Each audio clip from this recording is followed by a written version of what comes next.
ассалому алайкум бинандаҳои гиромӣ. нашри муфассали барномаи ахборро бо тозатарин хабарҳо манзури шумо мегардонем. 19 май президенти ҷумҳурии Қазоқистон муҳтарам Қосим Жомарт Токаев бо сафари расмӣ ба ҷумҳурии Тоҷикистон ташриф оварданд. Имрӯз маросими истиқболи расмӣ, мулоқоти хосаи сарони давлатҳо ва музокироти васеи ҳайатҳои расмии ду давлат доир гардид. Дар рафти мулоқот асосгузори сулҳу ваҳдати миллии пешвои миллат президенти ҷумҳурии Тоҷикистон муҳтарам Эмомалӣ Раҳмон ва президенти ҷумҳурии Қазоқистон муҳтарам Қосим Жомарт Токаев ҷанбаҳои мубрами робитаҳои байнидавлатии Тоҷикистону Қазоқистон, масъалаҳои минтақавию байналмилалӣ, вазъи кунунӣ ва дурнамои муносибатҳои ҳамкории ду давлатро ба таври муфассал муҳокима намуданд. Пас аз анҷоми музокироти васеи ҳайатҳои расмии Тоҷикистону Қазоқистон дар ҳузур ва бо иштироки сарони давлатон маросими имзои санадҳои нави ҳамкорӣ баргузор шуда, ҳамчунин роҳбарони ду давлати ба ҳам дӯст аз натиҷаҳои ин сафари расмӣ барои доираи васеи хабарнигорон нишасти матбуотӣ оростанд. таваҷҷӯҳ намоед. 19 май соли 2021 президенти ҷумҳурии Қазоқистон муҳтарам Қосим Жомарт Токаев бо сафари расмӣ ба ҷумҳурии Тоҷикистон ташриф оварданд. 20 май маросими истиқболи расмии президенти ҷумҳурии Қазоқистон муҳтарам Қосим Жомарт Токаев дар майдони қасри миллат ки ба хотири пазироии меҳмони олиқадр идона оро ёфта буд баргузор гардид. асосгузори сулҳу ваҳдати миллӣ пешвои миллат президенти ҷумҳурии Тоҷикистон муҳтарам Эмомалӣ Раҳмон, президенти ҷумҳурии Қазоқистон муҳтарам Қосим Жомарт Токаевро самимона истиқбол гирифта ба болои шоҳсуфаи фахрӣ даъват намуданд. барои истиқбол аз байн омода буд.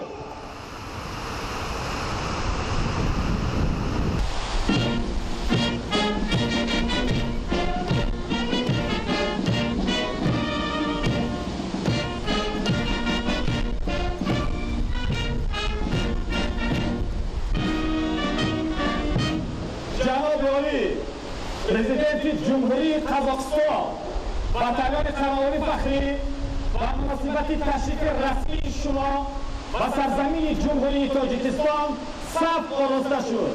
командири батальони қаровани фахрӣ ба полковник Ҳофизода.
Председатель Нижней палаты парламента, премьер-министр, руководитель исполнительного аппарата президента Республики Татарстан, министр иностранных дел Татарстана, помощник президента Республики Таджикистан по вопросам внешних связей, министр обороны Республики Таджикистан, министр внутренних дел Республики Таджикистан, председатель Государственного комитета национальной безопасности Таджикистана и посол Таджикистана в Казахстане. Руководитель администрации посла нашего, зампремьера-министра иностранных дел Козырбеев, заместитель премьер-министра, председатель комитета национальной безопасности, министр обороны, замруководителя администрации, спецпредставитель по международным вопросам.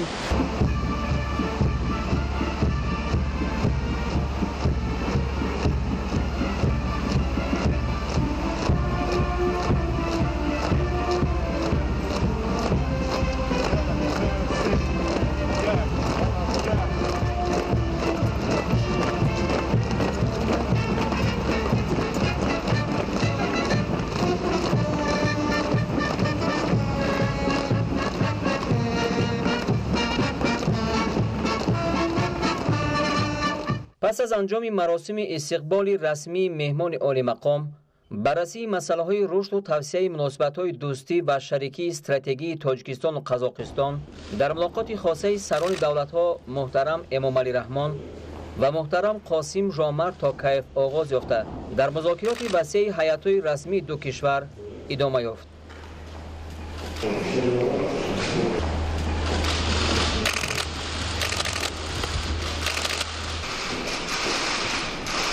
Уважаемый Касым Кемерович, приветствую вас в Таджикистане. Очень рад нашей с вами встрече.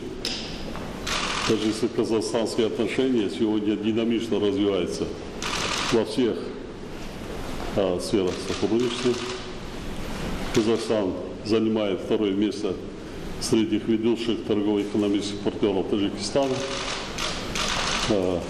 Укрепляются связи культурного сотрудничества, гуманитарного сотрудничества области, а также хотел бы особо отметить наше взаимодействие в сфере безопасности.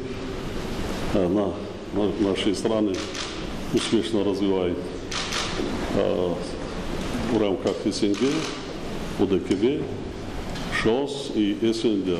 Готов сегодня обсудить с вами, уважаемый Касым Жомарт Кемерович, состояние и перспективы наших отношений, а также международные и региональные вопросы. Пожалуйста, доставайтесь. Уважаемый Эмомали Шарипович, прежде всего хотел бы выразить сердечную признательность за исключительное гостеприимство, которое было оказано мне и моей делегации буквально с первых минут пребывания на священной таджикской земле. Мы придаем особое внимание и значение данному визиту, поскольку в повестке дня очень важные вопросы, связанные с развитием, укреплением двустороннего сотрудничества. Здесь есть действительно нам о чем поговорить. В прошлом году объем торговли достиг 800 миллионов долларов, несмотря на пандемию. Это говорит о больших резервах в торгово-экономической сфере. И, конечно же, у нас есть предложения. Мы готовы выслушать и ваши предложения на этот счет.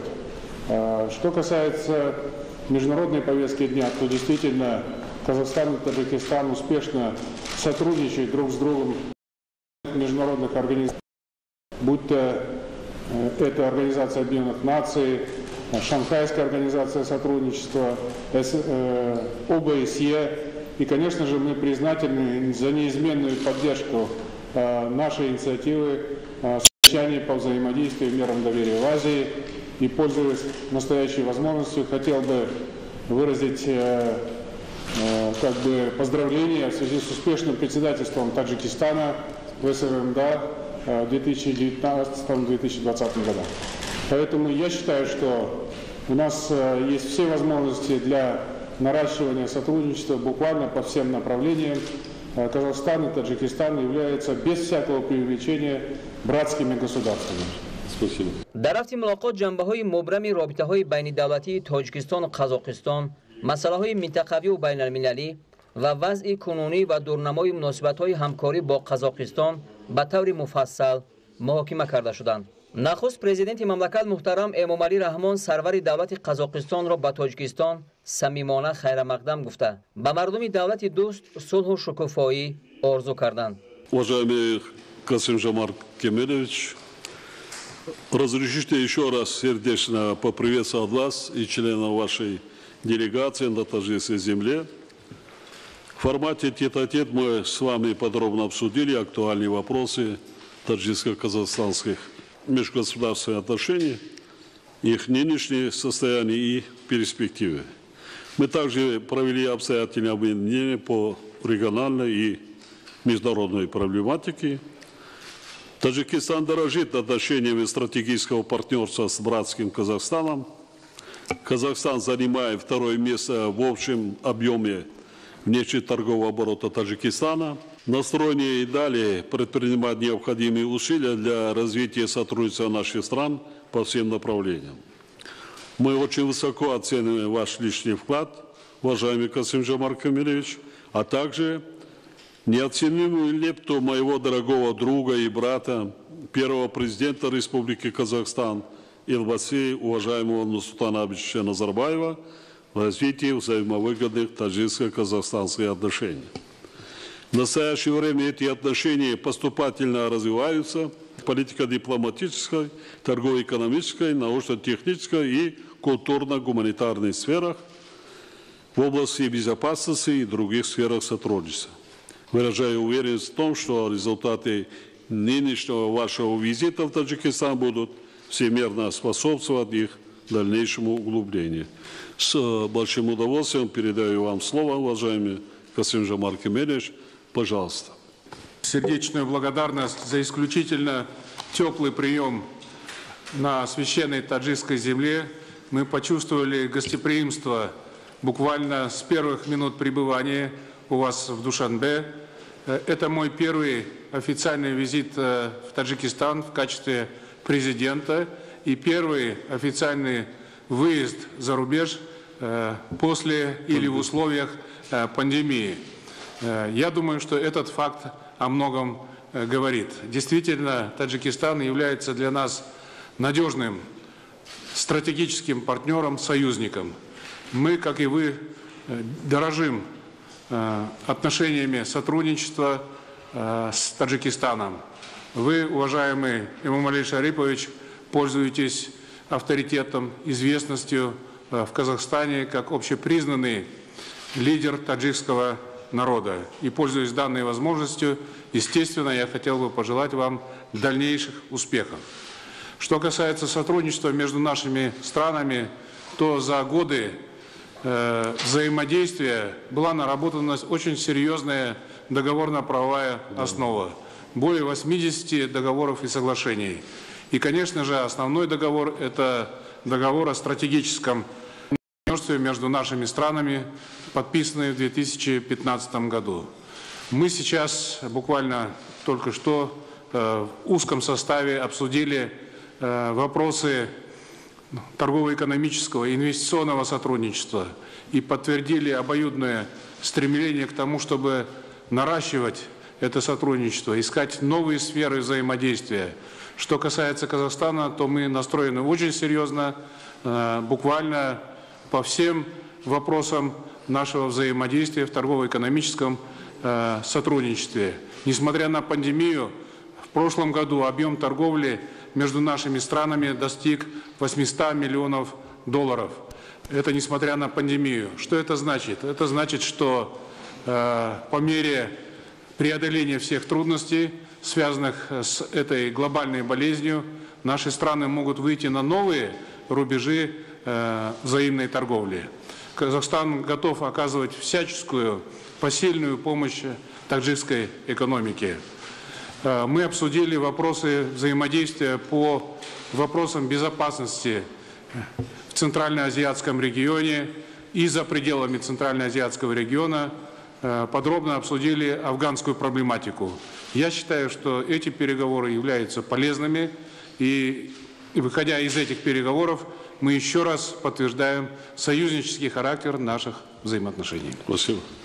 ҷонибҳо зимни мулоқот оид ба рушду густариши муносибатҳои ду кишвар дар соҳаҳои сиёсӣ, дипломатӣ, робитаҳои байнипарлумонӣ, тиҷоратӣ, иқтисодӣ, илмӣ, техникӣ, фарҳангӣ ва гуманитарӣ, ҳамкорӣ дар соҳаи амният ва дигар бахшҳои муҳиму судманд табодули андеша карданд.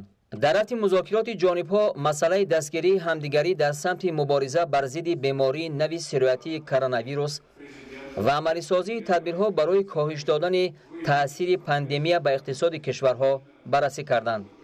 таъкид гардид ки бо талошҳои муштарак мо тавонистем барои ҳифзу ҳимояи шаҳрвандон чораҳои таъхирнопазир андешем. дар ин зимн зарур шумурда шуд ки минбаъд ҳамкорӣ дар самти ташхис, пешгирӣ ва табобати сирояти нави коронавирус ва дигар бемориҳо идома дода шавад. рушди ҳамкории бахши тиҷоративу иқтисодӣ аз самти афзалиятнок арзёбӣ гардида.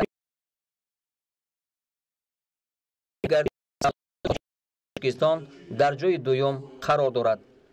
гардиши мол соли гузашта қариб $1 миллиард ташкил дод. зарур шумурда шуд ки минбаъд ба хотири таъмиқи ҳамкориҳо дар доираи фаъолияти комиссияи байниҳукуматӣ оид ба ҳамкории иқтисодӣ ба бахшҳои тиҷоративу иқтисодӣ, саноатӣ, кишоварзӣ, соҳибкорӣ ва сармоягузорӣ таваҷҷӯҳи махсус зоҳир гардад. тоҷикистон ҳавасмандии худро оид ба ҳамкорӣ бо Қазоқистон ҷиҳати рақамикунонии иқтисодиёт, инноватсия ва воридоти технологияи муосир, таъсиси корхонаҳо оид ба коркарди маҳсулоти кишоварзӣ, маҳсулоти хуштамъу аз ҷиҳати экологии тоза ба Қазоқистон, ташкили марказҳои муштараки тақсими яклухти молу маҳсулот дар Тоҷикистон ва истифодаи мақсадноку пурсамари минтақаҳои озоди иқтисодии кишвари мо изҳор дошт. дар соҳаи нақлиёт зарурати тавсияи ҳамкориҳо дар соҳаи роҳи оҳан ва дигар арсаҳо, аз ҷумла аҳамияти барқарор кардани хатсайрҳои ҳавоӣ байни пойтахтҳои ду кишвар таъкид гардид. дар ҷараёни мулоқот ҷонибҳо ҳамчунин масъалаҳои таҳкими ҳамкорӣ дар бахши муҳоҷирати меҳнатӣ, густариши робитаҳои илмӣ ва фарҳангиву гуманитариро муҳокима карданд. ҷонибҳо доир ба зиёд намудани шумораи квотаҳо барои таҳсили донишҷӯёни тоҷик дар муассисаҳои олии таълимии Қазоқистон ва ифтитоҳи муассисаҳои олии таълимии Қазоқистон дар Тоҷикистон ба мувофиқа расиданд. зимни баррасии масъалаҳои муносибатҳои дуҷониба ва бисёрҷониба дар чаҳорчӯби ташкилоту созмонҳои бонуфуз, аз ҷумла Созмони Милали Муттаҳид, Иттиҳоди давлатҳои мустақил, Созмони аҳдномаи амнияти дастаҷамъӣ, ҳамкории Шанхай ва машварати ҳамкорӣ ва тадбирҳои боварӣ дар Осиё, вобаста ба вазъ дар кишвари ҳамсояи Афғонистон, ҷонибҳо таҳкими ҳамкории муштараки сохторҳои амниятиро дар самти мубориза бар зидди терроризм, экстремизм, гардиши ғайриқонунии маводи нашоовар ва ҷиноятҳои муташаккили трансмиллӣ зарур шумурданд. дар охири мулоқоту музокироти сатҳи олии президенти ҷумҳурии Тоҷикистон муҳтарам Эмомалӣ Раҳмон ба президенти ҷумҳурии Қазоқистон муҳтарам Қосим Жомарт Токаев барои даъват ҷиҳати анҷом додани сафари ҷавобӣ ба Қазоқистон изҳори сипос карданд. пас аз анҷоми музокироти васеъи ҳайатҳои расмии Тоҷикистону Қазоқистон дар ҳузур ва бо иштироки сарони давлатҳо маросими имзои санадҳои нави ҳамкорӣ баргузор шуд. президенти ҷумҳурии Тоҷикистон муҳтарам Эмомалӣ Раҳмон ва президенти ҷумҳурии Қазоқистон муҳтарам Қосим Жомарт Токаев зери изҳороти муштараки президенти ҷумҳурии Тоҷикистон ва президенти ҷумҳурии Қазоқистон имзо гузоштанд.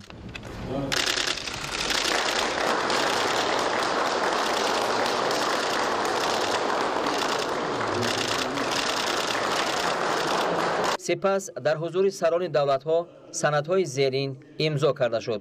созишнома байни вазорати тандурустӣ ва ҳифзи иҷтимоии аҳолии ҷумҳурии Тоҷикистон ва вазорати тандурустии ҷумҳурии Қазоқистон дар бораи ҳамкорӣ дар мубориза бар зидди бемории сил, барномаи ҳамкорӣ байни вазорати корҳои хориҷии ҷумҳурии Тоҷикистон ва вазорати корҳои хориҷии ҷумҳурии Қазоқистон барои солҳои 2021-2023, ёддошти тафаҳум дар бораи ҳамкориҳои фарҳангӣ байни вазорати фарҳанги ҷумҳурии Тоҷикистон ва вазорати фарҳанг ва варзиши ҷумҳурии Қазоқистон, ёддошти қолабӣ байни вазорати саноат ва технологияҳои нави ҷумҳурии Тоҷикистон ва вазорати саноат ва рушди инфрасохтори ҷумҳурии Қазоқистон оид ба ҳамкорӣ дар соҳаи саноат, ёддошти тафаҳум байни хадамоти алоқаи назди ҳукумати ҷумҳурии Тоҷикистон ва кумитаи айрокайҳонии вазорати рушди рақамӣ, инноватсионӣ ва саноати айрокайҳонии ҷумҳурии Қазоқистон, ёддошти тафаҳум байни вазорати саноат ва технологияҳои нави ҷумҳурии Тоҷикистон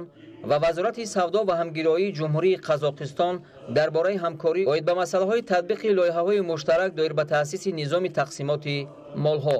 Бояд гуфт ки дар доираи ин санад доир ба таъсиси марказҳои низоми тақсими молҳо дар минтақаҳои гуногуни Тоҷикистон $45 миллион амрикоӣ ва дар маҷмӯъ барои татбиқи лоиҳаҳои соҳаи саноати Тоҷикистон наздики $500 миллион амрикоӣ маблағ ҷудо мегардад. Пас аз анҷоми маросими имзои санадҳои нави ҳамкорӣ сарони давлатҳо, президенти ҷумҳурии Тоҷикистон муҳтарам Эмомалӣ Раҳмон ва президенти ҷумҳурии Қазоқистон муҳтарам Қосим Жомарт Токаев барои доираи васеи хабарнигорон нишасти матбуотӣ ороста натиҷаҳои вохӯриро неку назаррас арзёбӣ карданд.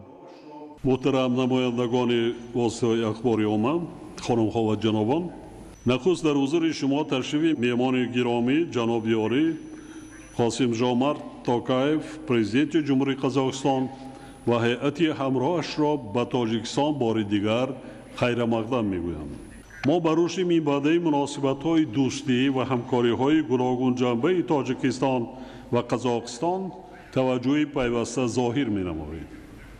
итминони комил дорам ки натиҷаҳои мулоқоти имрӯзаи сатҳи олии ҷонибҳо ки чун анъана дар фазои ҳамдигарфаҳмӣ ва эътимоди комил сурат гирифтанд, ба таъмиқу тавсеяи робитаҳои шарикии стратегии ду кишварӣ ва ҳамдӯсту бародар мусоидати ҳамаҷониба хоҳанд кард. Уважаемые представители средств массовой информации, дамы и господа, мы придаем большое значение первому официальному визиту в Таджикистан президента Республики Казахстан, уважаемого Касым-Жомарта Кемелевича Токаева. Сегодняшние переговоры в Душанбе мы рассматриваем как логическое продолжение совместных усилий сторон по продвижению многогранного взаимодействия двух стран в формате стратегического партнерства. Таджикско-казахстанским отношениям, основанным на прочных исторических традициях, сегодня присущ дух крепкой дружбы и взаимного уважения. Мы с Касым-Жомартом Кемелевичем отметили устойчивую динамику взаимодействия наших стран в политическом измерении и высказали за дальнейшее его укрепление. Была подтверждена актуальность развития межпарламентских связей.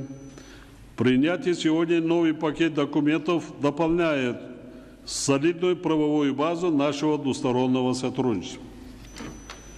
Наши страны активно взаимодействовали в непростых условиях пандемии новой коронавирусной инфекции.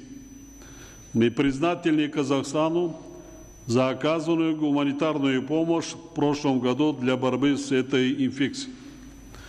С учетом той ситуации, которая складывается сегодня в Афганистане, в ходе переговоров мы особый акцент сделали на вопросы региональной безопасности.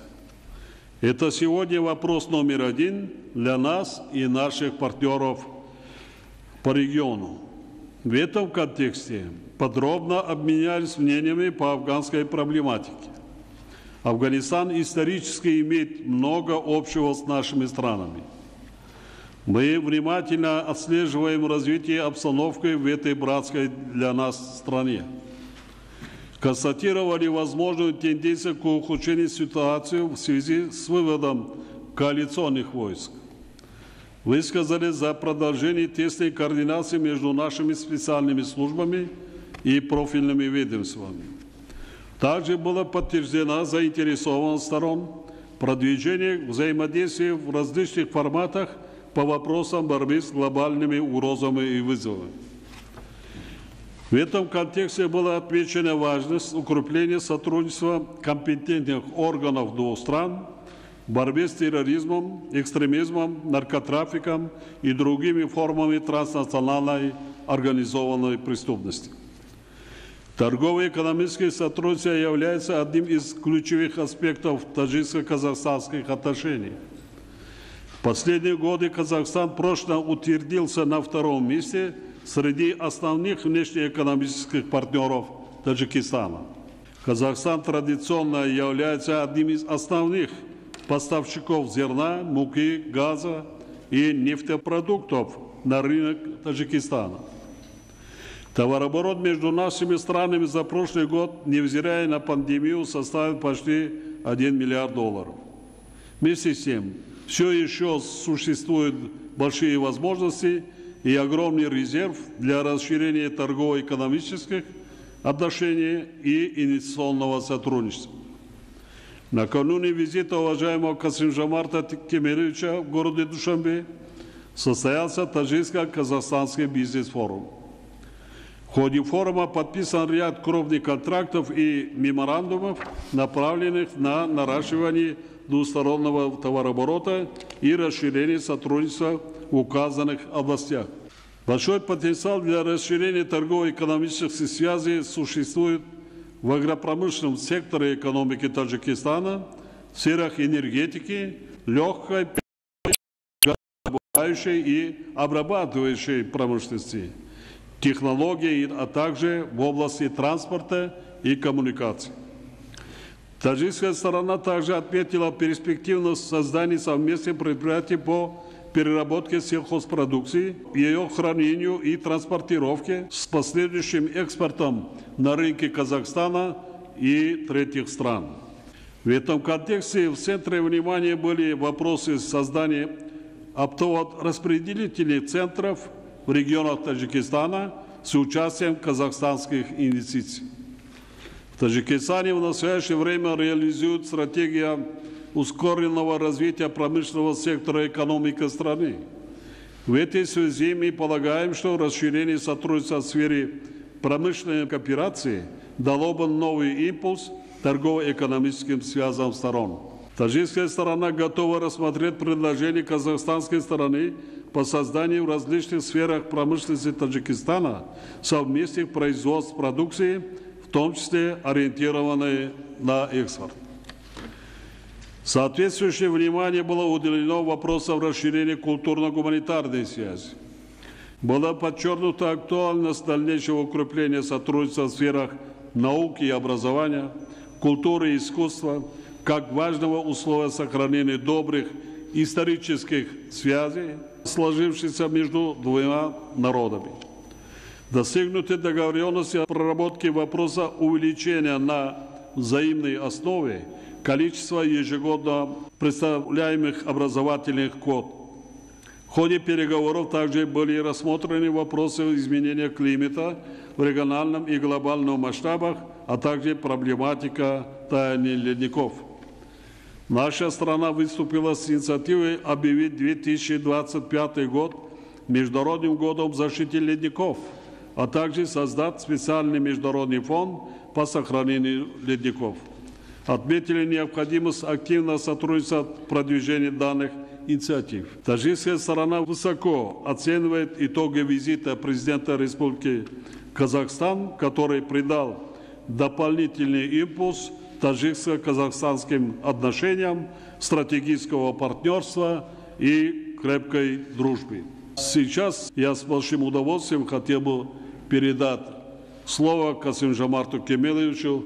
Пожалуйста. Уважаемые дамы и господа, прежде всего выражаю глубокую признательность уважаемому президенту Эмомали Шариповичу Рахмону за приглашение посетить Таджикистан с официальным визитом. Я придаю особое значение этому событию, поскольку Таджикистан для нас не просто партнер по региону, а братская и близкая страна. Наши народы объединяют крепкие узы дружбы, общая история, духовные и культурные ценности. Опираясь на эту незыблемую основу, сегодня казахско-таджикские отношения развиваются в духе стратегического партнерства и союзничества. Мы с Эмомали Шариповичем Рахмоном обменялись мнениями и достигли конкретных соглашений по актуальным вопросам двустороннего и многостороннего взаимодействия. Уверен, что эти важные договоренности будут способствовать повышению благосостояния народов двух стран. Сегодняшний визит является глубоко символичным, поскольку проходит в год празднования особых для наших стран дат 30-летия независимости государств. За годы суверенитета летопись государственности двух стран пополнилась поистине яркими достижениями и событиями. Таджикистан под руководством своего признанного авторитетного руководителя, лидера Эмомали Шариповича Рахмона добился больших успехов в динамичном развитии экономики, консолидации общества и повышении международного авторитета. Казахстан со своей стороны всегда радовался вашим достижениям, оказывал братскому Таджикистану всяческую посильную поддержку. Наглядным примером является наше взаимодействие в преодолении последствий пандемии коронавируса. Мы готовы и далее оказывать содействие таджикскому народу. Уважаемые друзья, сегодня мы с уважаемым Эмомали Шариповичем Рахмоном провели обстоятельные переговоры по широкому кругу вопросов. В дружественном, взаимовыгодном ключе определили приоритетные направления дальнейшего взаимодействия. Особое внимание было уделено укреплению торгово-экономического сотрудничества. Казахстан является одним из ведущих торговых партнеров Таджикистана. По итогам прошлого года нам удалось не только сохранить прежние объемы взаимной торговли, но и обеспечить даже рост товарооборота до $800 миллионов. В период пандемии это неплохой результат. При этом считаем, что существует значительный потенциал для дальнейшего наращивания торгово-экономических связей. Мы отметили важность поиска новых ниш возможностей для расширения товарной номенклатуры. Большая роль отведена развитию промышленной кооперации, инвестиционного сотрудничества. Казахстанские компании готовы к созданию совместных предприятий по производству автомобилей, автобусов, строительству трансформаторного завода в Таджикистане. Казахстанский бизнес также заинтересован в увеличении поставок железнодорожных комплектующих, подвижного состава, вертолетов, металлопродукции для строительства Рагунской ГЭС и многих других объектов в вашей стране. Наши правительства ведут предметные переговоры в этом направлении. Подписан ряд документов, предусматривающих реализацию крупных совместных промышленных проектов. Накануне визита состоялась торговая миссия казахстанских деловых кругов в Душанбе, в рамках которой заключен ряд коммерческих контрактов. Серьезный импульс увеличению взаимной торговли придаст и наращивание сотрудничества в области сельского хозяйства. В целом наше взаимодействие в этой сфере развивается достаточно хорошими темпами. При этом потенциал в агропромышленном комплексе все же не исчерпан. Казахстан на взаимовыгодных условиях рассчитывает на увеличение поставок пшеницы, муки, мяса и молочных продуктов. Таджикистан, в свою очередь, обладает большими возможностями экспорта в Казахстан плодоовощной продукции. Для оказания поддержки нашим фермерам и сокращения ненужных промежуточных цепочек нами поддержана идея строительства совместных оптово-распорядительных центров по обеспечению поставок таджикской сельхозпродукции на казахстанский рынок. Большое значение имеет эффективное использование транзитно-транспортного потенциала. С удовлетворением отмечаем позитивную динамику в области железнодорожных перевозок, объемы которых по итогам 2020 года увеличились на 25%. В целях стимулирования дальнейшего роста объемов перевозок правительством поручено принять меры по оптимизации тарифной политики и улучшению условий транспортировок. Уверен, успешная реализация всех этих договоренностей позволит нам преодолеть рубеж во взаимной торговле в $1 миллиард, а возможно и в обозримом будущем будет возможность увеличить объем торговли в 2 раза. Межправительственная комиссия по торгово-экономическому сотрудничеству, а также рабочая группа по увеличению взаимной торговли должны обеспечить выполнение этой задачи. Отдельное внимание в ходе переговоров уделено вопросам водно-энергетической сферы. Мы еще раз подтвердили схожесть позиций, отметили необходимость поиска необходимых решений. Здесь Казахстан уделяет большое внимание взаимодействию в рамках Международного фонда спасения Арала, в котором в настоящее время председательствует Таджикистан. В ходе переговоров мы также приветствовали планомерное развитие военно-технического взаимодействия и договорились продолжить тесную координацию в этой области. Особое внимание уделено дальнейшему укреплению культурно-гуманитарных связей. Эта сфера является важным мостом, соединяющих наши братские народы. Достигнута договоренность о расширении контактов, включая проведение перекрестных дней культуры. Я думаю, что мы обязательно должны провести своеобразные декады культуры. Я сегодня уважаемому президенту Таджикистана сказал, что наши народы соскучились по друг другу, а когда народы скучают, это прежде всего имеется в виду культура наших стран. Мы подтвердили взаимный интерес к углублению сотрудничества в сфере образования, в том числе по подготовке специалистов по различным направлениям. Казахстан увеличит количество образовательных грантов для таджикских студентов. Я думаю, что эти меры сблизят нашу молодежь, будут способствовать сохранению преемственности истинно дружественных взаимоотношений между нашими странами. Особое значение имел обмен мнениями по вопросам региональной и глобальной повестки дня, проблемам безопасности. Казахстан приветствует председательство Таджикистана в таких авторитетных организациях, как ШОС и ОДКБ. У нас нет сомнений в успехе председательствования вашего государства в этих организациях. Это, конечно же, огромная ответственность, большая работа. Что касается Казахстана, мы будем всячески поддерживать таджикских друзей в данном направлении. Особое внимание мы уделили актуальным аспектам обеспечения стабильности, безопасности в регионе. Центральная Азия – наш общий дом. Сегодня, без всякого преувеличения, можно сказать, решается судьба нашего региона. В мире нарастает конфронтация между глобальными игроками, происходит турбулентность мировой экономики, беспрецедентные масштабы приобретают вызовы, связанные с пандемией. Насущными остаются угрозы терроризма, религиозного экстремизма, наркотрафика, транснациональной преступности. Вызывает беспокойство тяжелое положение дел в Афганистане. Мы признательны таджикской стороне и руководству Таджикистана за содержательные консультации по афганской проблематике. Сегодня мы действительно очень продуктивно обменялись мнениями этой очень важной проблеме, которая находится в первых рядах мировой повестки дня. В этих условиях Казахстан твердо выступает за дальнейшее объединение усилий братских государств для сохранения пространства мира, добрососедства и взаимного доверия в регионе. Центральная Азия – это территория уникальных возможностей и ресурсов. Центральная Азия обладает громадным экономическим, транзитно-транспортным и человеческим потенциалом. Обеспечение ее устойчивого развития, стабильности, процветания – это наша общая цель, которая отвечает коренным интересам всех братских народов. Для придания мощного импульса региональной кооперации мы договорились продолжать взаимные консультации на уровне руководителей профильных министерств, руководителей правительств и, конечно же, глав государств. Я с большим удовольствием пригласил уважаемого Эмомали Шариповича Рахмона совершить государственный визит в Республику Казахстан в удобное для него время. А в этот промежуток времени правительства наших стран, я надеюсь, активно поработают, подготовят соответствующие соглашения для подписания, и эти соглашения придадут дополнительный импульс развитию нашего сотрудничества. Мы поддерживаем инициативы Таджикистана, в частности, очень важное предложение объявить 2025 год годом сохранения ледников. И Министерство иностранных дел будет работать вместе друг с другом на международных площадках с тем, чтобы реализовать эту очень важную инициативу. Благодарю вас за внимание.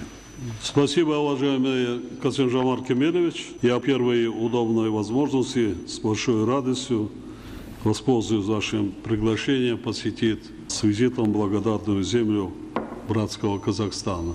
Уважаемые друзья, на этом наша пресс-конференция завершена. И всем большое спасибо.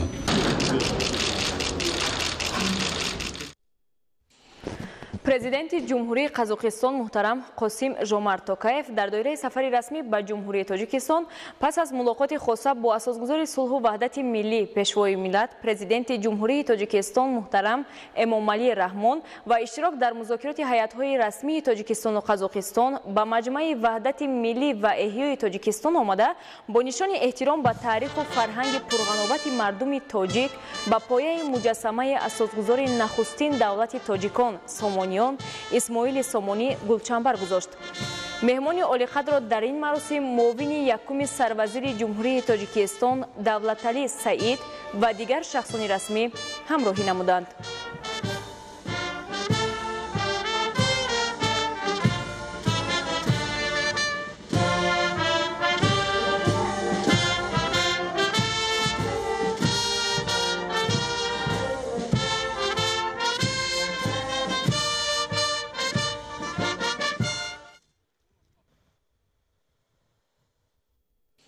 امروز پرزیدنت جمهوری قزاقستان قاسم ژومارت توکایف در دوره سفری رسمی به جمهوری تاجیکستان با رئیس مجلس نمایندگان مجلس عالی جمهوری تاجیکستان محمد طاهر زوکیرزاده ملاقات نمودند. در جریان ملاقات مسائل تقویت همکاری‌های جمهوری تاجیکستان و جمهوری قزاقستان در سمت‌های گوناگون بررسی گردید. گفته شد که رابطه‌های بین پارلمانی همچون پیوندی مهم در مجموعه مناسبت‌های تاجیکستان و قزاقستان باقی می‌مانند. مجلس نمایندگان مجلس عالی جمهوری تاجیکستان و مجلس پارلمان جمهوری قزاقستان مناسبت‌های صمیمانه دوستانه را در زمینه دوجانبه و هم در شکل بسیار جانبه در دوره سازمان‌های بین‌المللی پارلمانی و پیش از همه در فعالیت اسامبله بین پارلمانی اتحادیه دولت‌های مستقل و اسامبله پارلمانی سازمان اهنامه امنیت دست جمعی گسترش می‌دهند. جانبه‌ها همچنین آمادگی و هوسمندی خود را برای تحکیم و غنی گرداندن رابطه‌های بشردوستانه بین تاجیکستان و قزاقستان بیان داشتند. امروز همچنین پرزیدنت جمهوری قزاقستان محترم قاسم ژومارت توکایف با سروزیر مملکت قاهر رسولزاده ملاقات نمودند. ضمن ملاقات جانب‌ها مسائل‌های مبرم را مورد تحلیل و بررسی قرار داده، оид ба баланд бардоштани нақши комиссияи байниҳукуматии ҷумҳурии тоҷикистон ва ҷумҳурии қазоқистон оид ба масъалаҳои тиҷоратию иқтисодӣ инчунин дигар масъалаҳои мавриди таваҷҷӯҳ ибрози назар намуданд. ҷонибҳо тақвият бахшидани ҳамкориҳои иқтисодиро махсус таъкид намуда, оид ба истифодаи имконоти то ҳол истифода нашуда ва зарфиятҳои ҳамкориҳои мутақобилан судманд изҳори ҳавасмандӣ намуданд. табодули таҷриба дар самти пешгирӣ аз паҳншавии бемории сироятии COVID-19 ва рафъи паёмадҳои манфии он ба иқтисодиёти ду кишвар низ дар маркази таваҷҷӯҳи тарафҳо қарор гирифт. дар вохӯрӣ ҳамчунин масъалаҳои муҳими дуҷонибаву бисёрҷониба мавриди таҳлилу баррасӣ қарор дода шуда, барои тақвият бахшидани ҳамгирии байни Тоҷикистон ва Қазоқистон фикру мулоҳизаҳои судманд баён гардид. یادآور میشیم که دیروز پرزیدنت جمهوری قزاقستان قاسم ژومارت توکایف در دوره سفری رسمی خود به تاجیکستان با مقصد شناسایی با امکانیت‌های رشد ساحه سیاحی و بوستانسرای بیرون از شهری واقع در ناحیه ورزاب تشریف آوردند. گزارش خبرنگاران ما در این خصوص. 19 مای در دوره سفری رسمی پرزیدنت جمهوری قزاقستان، اساسگزار صلح و وحدت ملی، پیشوای ملت، پرزیدنت جمهوری تاجیکستان محترم امامعلی رحمان و مهمان عالی مقام سرور جمهوری دوست قزاقستان محترم قاسم ژومارت توکایف با مقصد شناسایی با امکانیت‌های رشد ساحه سیاحی و بستانسرای بیرون از شهری واقع در ناحیه ورزاب تشریف آوردند. در قرارگاه بیرون از شهری سران دولت‌ها محترم امامعلی رحمان و محترم قاسم ژومارت توکایف طبیعت زیبا و ناتکرار و آب‌های مصفای شرشره‌ها را تماشا کرده واخوری غیر رسمی دایر نمودند.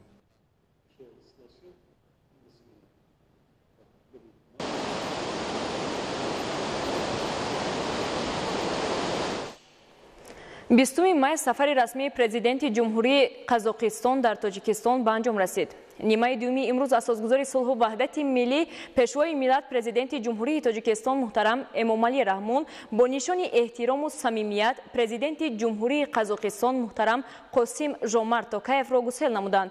گزارش همکاران ما. روزهای 19-20 مای پرزیدنت جمهوری قزاقستان محترم قاسم ژومارت توکایف با سفر رسمی در جمهوری تاجیکستان قرار داشتند. در دایره سفر مهمان عالی قدر با پرزیدنت جمهوری تاجیکستان محترم امامعلی رحمان و دیگر شخصان والامقام تاجیکستان ملاقات و واخوری‌های سودمند انجام دادند. از روی نتیجه سفر رسمی 7 سند نوی همکاری به امضا رسید که عامل مهم و تکانبخش تحکیم و توسعه مناسبت‌های دوستی و شریکی استراتژیکی دو کشور گردید. 20 مای سفر رسمی پرزیدنت جمهوری قزاقستان در تاجیکستان به انجام رسید. نیمه دوم امروز اساسگزار صلح و وحدت ملی پیشوای ملت پرزیدنت جمهوری تاجیکستان محترم امامعلی رحمان با نشان احترام خاص پرزیدنت جمهوری قزاقستان محترم قاسم ژومارت توکایف را صمیمانه گسیل کردند. پرزیدنت کشور دوست محترم قاسم ژومارت توکایف با اظهار سپاس از مهمان نوازی پیشوای ملت محترم امامعلی رحمان و تأثیرات نیک از این سفر بابرار از شهر دوشنبه به وطن برگشتند. شرح موضوع دیگر امروز در اگنتی تاجیکستان در بخشیده بر روز عمومی جهانی مترولوژی با اشتراک عالمان ساحه از تشکیلات و اداره مؤسسه‌های عالی تعلیمی مملکت و کارمندان کسبی کنفرانس دایر گردید. توجه نمایید.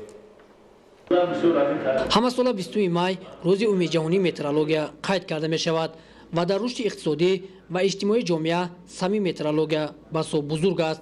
моҳияти ин рӯз барои метеорологҳои тамоми ҷаҳон бешубҳа бузург аст, чунки ба имзо расидани конвенсияи метрӣ марҳилаи нави тараққиёти метеорологияи байналмилалӣ ба ҳисоб меравад ва ба пешрафти илмию техникии ҳамаи давлатҳо таъсири мусбии худро мегузорад. дар навбати худ вазифаи асосии метеорология низ аз он иборат аст ки соҳаҳои гуногуни ҷамъият аз ҷумла корхонаҳои истеҳсолӣ ва мақомоти давлатиро бо маълумоти дақиқ ки барои ҳифзи саломатии аҳолии ҷомеа ба сайёра зарурат доранд таъмин намояд. гуфта шуд ки мавзӯи рӯзи умуми ҷаҳонии метеорология дар соли 2021 ченкунӣ барои саломатӣ ном гирифтааст ва дар рафти чорабинӣ асосан ба дақиқати воситаи ченаки соҳаи тиб таваҷҷӯҳ равона гардид. тамоми дастгоҳу таҷҳизотҳои тиббие ки дар ҷумҳурии тоҷикистон дар қаламрави кишвар истифода бурда мешаванд бевосита тибқи талаботи қонунҳои амалкунандаи ҷумҳурии тоҷикистон қонуни ҷумҳурии тоҷикистон дар бораи таъмини ченаки ягона мавриди санҷиш ва баррасӣ қарор дода мешаванд.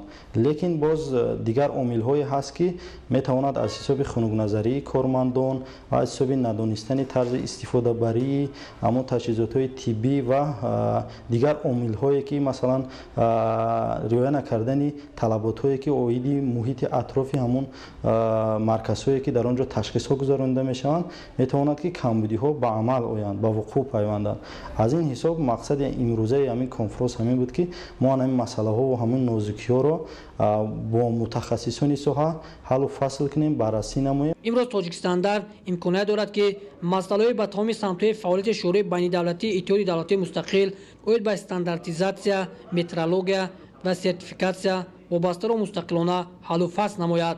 фаъолияти метеорология оид ба таъмини ченаки ягона дар ҷумҳурӣ дар асоси манбаи маҳкҳои давлатӣ яъне воситаҳои ченаки намунавии ниҳоят дақиқ баромонда шудааст. ҳамзамон манбаҳои моддию техникии метеорологияи агентии тоҷикистандар солҳои охир боз ҳам густариш ёфта озмоишгоҳи метеорологии дастгоҳи марказӣ ва сохторҳои минтақавӣ бо таҷҳизоти ҳозиразамон ҷиҳозонида шуда мутахассисони касбӣ ба кор ҷалб гардиданд. дар чорабинӣ инчунин олимону коршиносони соҳаи метеорология оид ба муҳимияти соҳа ибрози назар намуданд. истифодаи мақсадноки ҳар қитъа замин ва гирифтани ҳосили баланд боис мегардад ки аҳолӣ бо маводи ғизоӣ таъмин бошаду корхонаҳои саноатӣ бо маҳсулоти хом. ин раванд ҳамчунин боиси тақвияти иқтидори содироти мамлакат низ мегардад. тадбири мазкур дар шаҳри Роғун дар сатҳи баланд ба роҳ монда шуда хоҷагидорон замини ҳосилхезро киш намуда дар асоси таҷрибаи пешқадам ва риояи қоидаҳои агротехникӣ ҳосили баландро интизоранд. гузориши Гулчеҳраи Саттор. майдони умумии заминҳо дар шаҳри Роғун 50679 гектарро дар бар гирифта, заминҳои корамаш ҳамагӣ 1047 гектар аст. дар ин диёри кӯҳистон сокинонаш барои беҳгардонидани сатҳи зиндагӣ ва захираи маҳсулот барои тирамоҳу зимистон аз қитъаҳои замини назди ҳавлигию хоҷагиҳои ёрирасон ва ҳиссае ки дар хоҷагиҳои деҳқонӣ доранд самаранок истифода мебаранд. гарчанде ки заминҳои корами обӣ ҳамагӣ 270 гектар бошад ҳам бо истифода аз шароити табиӣ хоҷагидоронаш дар домани талу теппаҳо боғ бунёд карда талош менамоянд ки ниҳоли хуч, олуча, себу гелосро пайванд намуда аз ин ҳисоб дар фаровонии меваи хушсифати кӯҳистон саҳм гиранд. саҳмдорони хоҷагии деҳқонии Умед 97 байни қатори боғҳои ҷавон картошка, сабзӣ ва дигар полезию лубиёгиҳо киш намуда талаботи истеъмолии аҳли хонаводаро бо ин намуди маҳсулот таъмин менамоянд. як ҳосилам ки дар кӯҳистон мо бигирем ҳосили хуб мешавад, чунки боди ҳаво мутобиқ аст, салқин аст. ман 6 гектар замини хоҷагии деҳқонӣ дорам.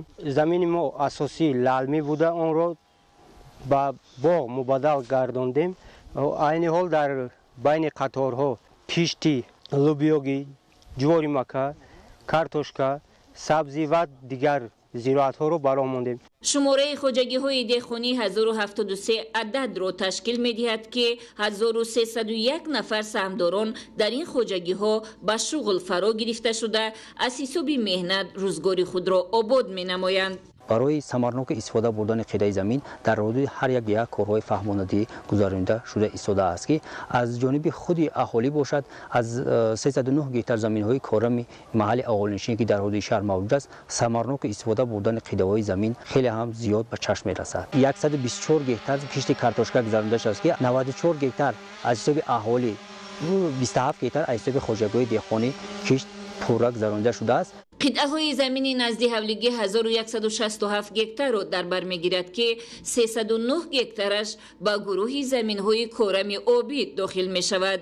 مردم زحمت پسند این گوشه دیار از هر قطعه زمین پرقیمت آبی عاقلانه استفاده برده در آن محصولات ضروری روزگار را کشت می‌نمایند. ساکنان شهر راغون تلاش می‌نمایند که از زمین کمی کوهستان حاصل فراوان به دست آورند.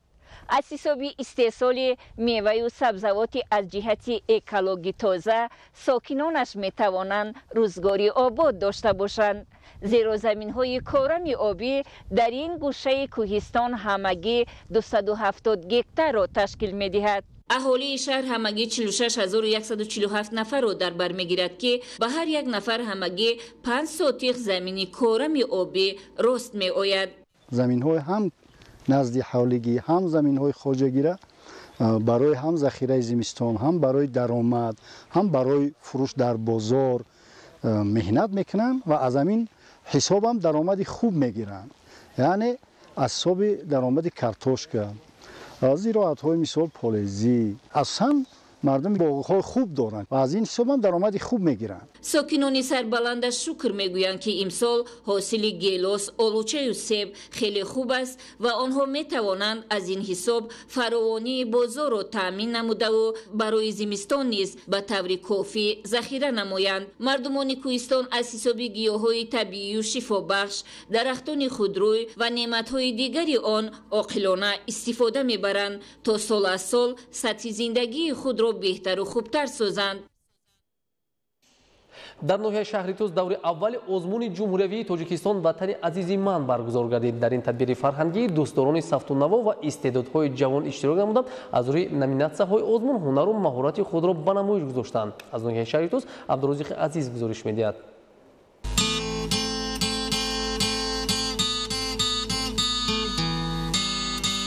با مقصد دریافت استعدادهای نوی ساحه صنعت، تقویت بخشیدن بهترین آهنگ و هنر سرایندگی و نوازندگی و بلند برداشتن فعالیت فرهنگی جوانان با استقبال از 30 سالگی استقلال دولتی، دور اول آزمون جمهوری تاجیکستان وطن عزیز من در ناحیه شهریتوز آغاز گردید.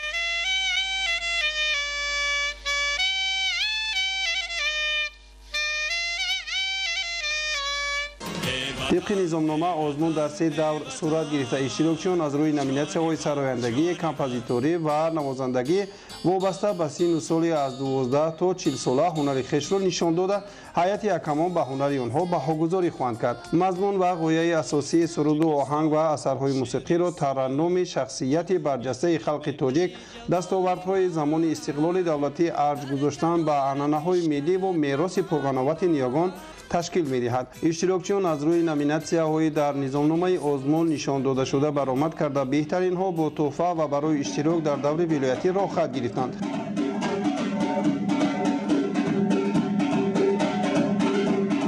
هر یک اشتراکچی آزمون مذکور هنگام اجرای نامره‌های انتخابی کوشش می‌کردند که به هیئت حکمان سطح کسبیت خود را نشان بدهند و به دور دیگر راه خط داشته باشند.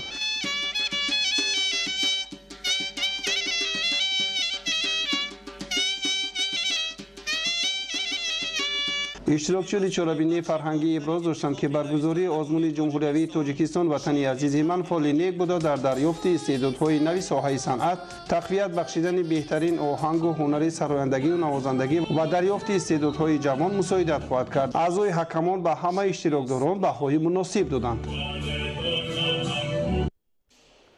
امروز در کمیته مرکزی تشکیلات مددگار مدافع جمهوری در همکاری با سرایست معارف شهر دوشنبه بخشیده به روز جوانان با مقصد تبلیغ غایه‌های افتخار ملی و وطن پرستی و دریافت استعدادها آزمون ایجادی سرودهای وطن دوستی بین خوانندگان مؤسسه‌های تحصیلات میانه عمومی شهر دوشنبه تحت شعار فرزندی با وفای این وطن باشیم دایر گردید. گزارش خبرنگاران ما در این خصوص. дар маросими оғози чорабинӣ масъулини кумитаи маркази ташкилоти мададгори мудофиаи ҷумҳурии тоҷикистон зикр намуданд ки эҳтиром нисбати муқаддасоти миллӣ, посдорӣ арзишҳои маънавии миллат ва асолати он, таблиғи ватанхоҳӣ, ташвиқи муҳаббати пок нисбати ватан байни наврасону ҷавонон аз ҷумлаи ҳадафҳои аслии ин қабил тадбирандешиҳост. Таъкид шуд ки тарбияи наврасону ҷавонони ватандӯсту ватанпарвар ки дар худ нерӯи созандаву бунёдкорро таҷассум менамояд, бояд чун омили муҳимтарини таҳкими пояҳои ватандорӣ, пешрафти ҷомеа ва таъмини зиндагии арзандаи халқи бузургамон арзёбӣ гардид.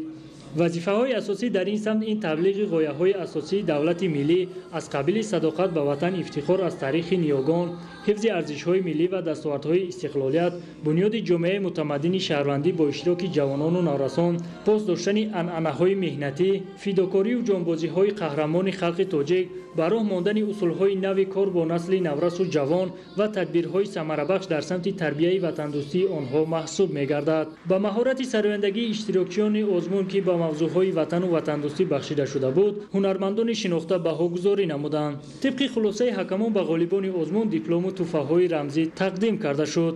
имрӯз дар озмуни сурудҳои беҳтарини ватандӯстона иштирок намудам ва суруди устод Саидқул Билолов Тоҷикистонро замзама намудам ва аъзои ҳакамон суруди маро қабул намуда ба ман баҳои сазовор, яъне аз тарафи аъзои ҳакамон 3 та баҳои 5 ро сазовор гаштам. ин озмун бори аввал аст ки баргузор мегардад ва дар озмуни сурудҳои беҳтарин иштирок намудам ва сазовори баҳои намунавӣ гаштам. дар озмуни ватандӯстон, яъне ватанпарвар иштирок намудам ва аз баҳои додаи ҳакамон хеле розӣ ҳастам. ин бори аввал нест ки ман дар ин озмун иштирок ман дар хеле озмунҳои дигар ҳам иштирок кардам. ин озмун бори нахуст гузаронида шуда солҳои минбаъда низ доир карда мешавад. аз самараи амалишавии ин қабил чорабиниҳост ки насли наврасу ҷавон бо ҳисси ватандорӣ ба камол мерасанд. мавзӯи дигар, дастоварди варзишгарони тоҷик дар замони соҳиби истиқлолӣ рӯз ба рӯз афзун мешавад. варзишгари ҷавони тоҷик Сунатло Лоиқов дар ҷоми Осиё оид ба дзюдо байни наврасон ва ҷавонон ки дар шаҳри Алматои Қазоқистон баргузор шуд, сазовори медали нуқра гардид. шарҳи бештари мавзӯъ дар гузориши Раҳматшоҳ ёбед. нишонаи нуқраи паҳлавони тоҷик дар ҷоми Осиё оид ба гӯшини тарзи дзюдо дар Қазоқистон. Сунатло Лоиқов паҳлавони тоҷик дар ҷоми Осиё миёни навҷавонон оид ба дзюдо дар шаҳри Алматои Қазоқистон баргузор шуд. бо муваффақият ҳунарнамоӣ намуда ба гирифтани медали нуқра даст ёфт. паҳлавонони маъруфи тоҷикро дар фурудгоҳи байналмилалии шаҳри Душанбе масъулини кумитаи кор бо ҷавонон варзиши назди ҳукумати ҷумҳурии Тоҷикистон, донишҷӯёни донишкадаи тарбияи ҷисмонии мамлакат ва наздики 1000 нафар бо парчами давлатӣ ва гулдастаҳо пешвоз гирифта, онҳоро бо дастовардҳои бузургашон табрик гуфтанд. ба иттилои Федератсияи дзюдои Тоҷикистон дар ин мусобиқа ки дар маҷмӯаи варзишӣ ба номи Баулан Шолак доир гардид, беш аз 150 варзишгар аз 4 кишвари Осиёи марказӣ Қазоқистон, Қирғизистон, Тоҷикистон ва Узбекистон қувозмоӣ карданд. баъди дастаи мунтахаби Тоҷикистон 6 варзишгар шомил буд.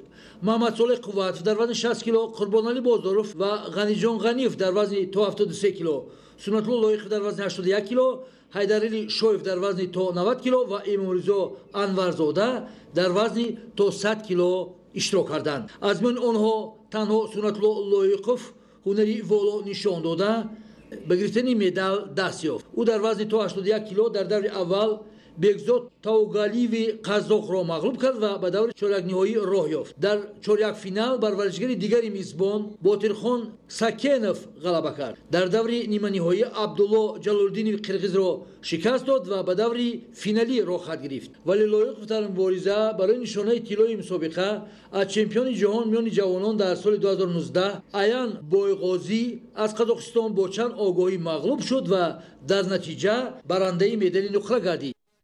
мо баъд аз ин қувозмоиро тамошо карда мо камудиҳоро албатта гирифтем. мо бо мураббӣ Рауф Ҳукматов мо аз пай ҳамин кор мекунем дар ин камудиҳо. хеле хурсанд ҳастам ки сазовори ҷои дуюм шудам.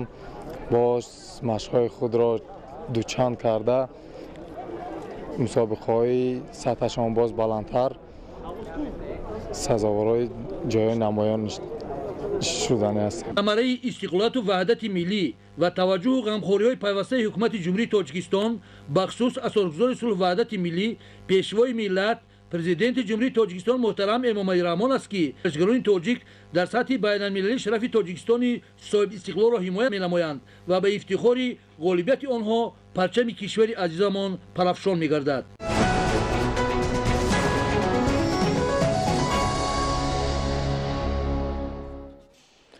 бинандаҳои гиромӣ, ин буд нашри муфассали барномаи иттилоъотии ахбор. тансияту хонобод бошед.